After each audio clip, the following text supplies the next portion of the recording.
This is a little bit of a follow-up to Sod It.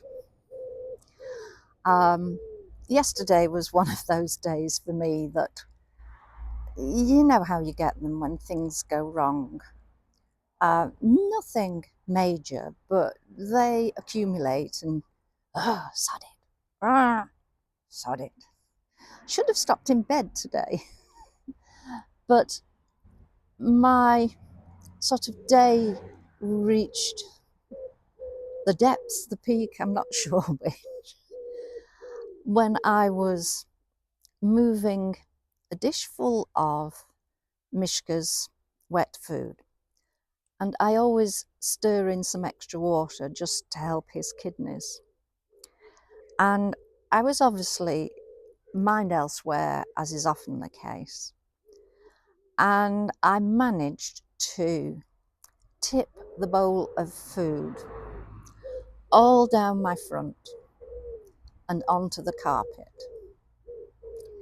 Yeah, why didn't it happen on the vinyl floor?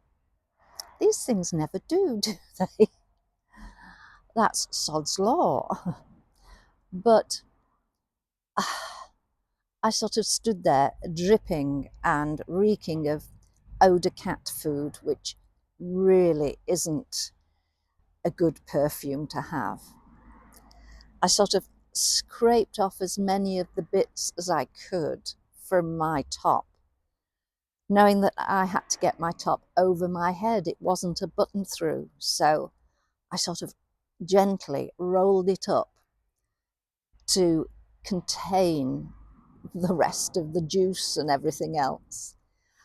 And I got away with not having it splodged on my face.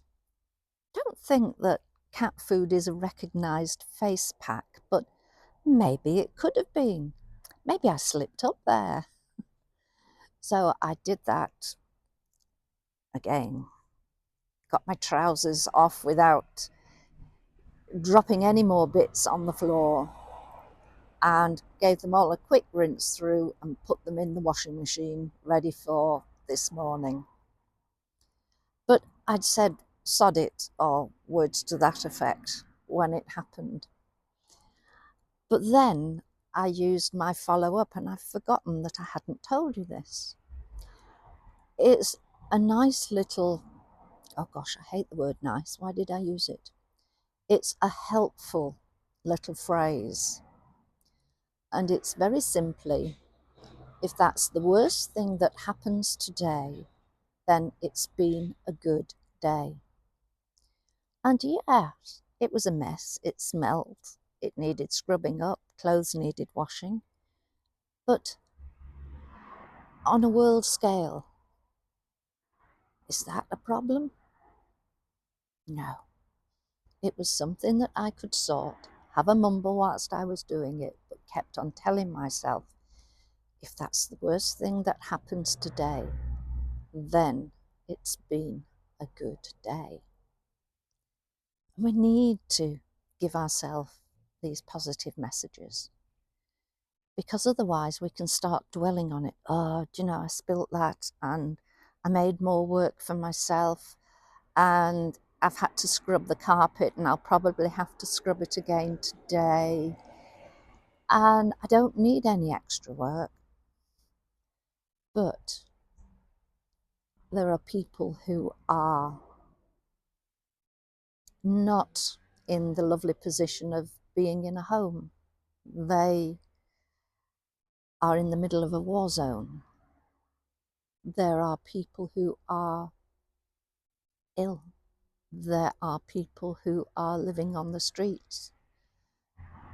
And I guess it goes back, apologies to anybody from the continent, but when I was little, if I left any food on my plate, my mum used to say, think of the starving children in Africa. We are going back 70-something years for that. So attitudes have changed, but that message has stopped with me. And I've always considered those who haven't got the things that I've got. that aren't as fortunate. I don't use the word lucky because I don't think luck comes into it. A lot of hard work comes into it.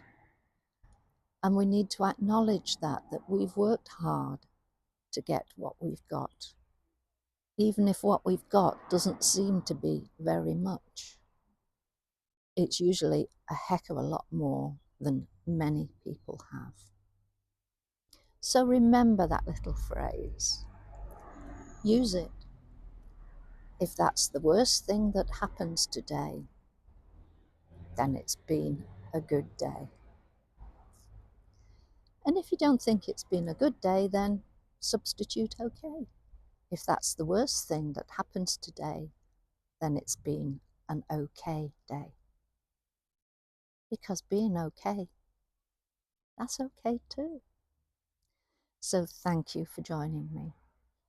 And I am off with my friend Dave tomorrow, recording out in the countryside.